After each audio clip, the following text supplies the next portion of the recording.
If you're just tuning in, there's a game afoot. The challenge, guess our 8 towns or cities and the one theme that ties them all together.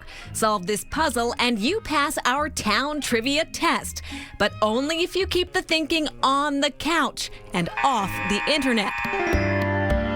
If you subscribe to the world's oldest living faith, then perhaps one look at this structure is the only clue you need to locate our next town. But for those who need more spiritual guidance, take a walk down Main Street, where you'll find Stone's Public House, famous for its family-friendly dining and ghost-filled history. It is very haunted. Former hostess Carol Sullivan has a good reason for that claim. In a building where cups seem to fly, ghostly images appear, and lights seem to turn on and off randomly. Former manager James Ward shares the place also has an appropriately tragic backstory from more than a century ago.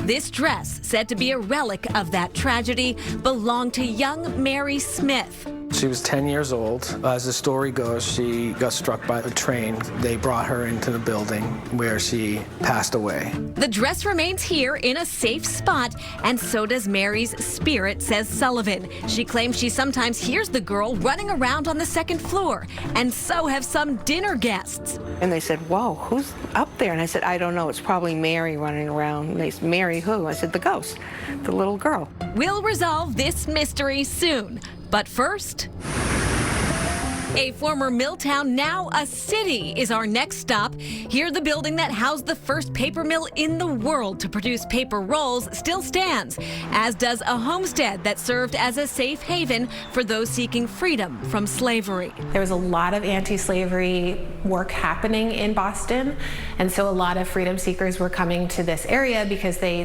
felt it was a safe place for them.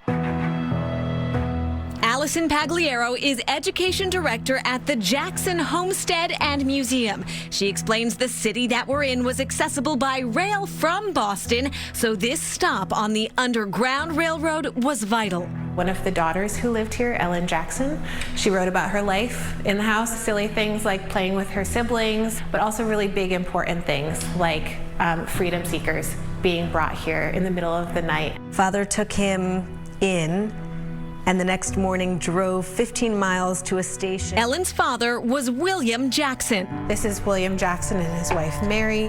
William's great-great-great-grandfather, Edward Jackson, was a slave owner. This is our exhibit called Confronting Our Legacy. Despite that history, William and his many children did significant work to create a proud new legacy for their generation.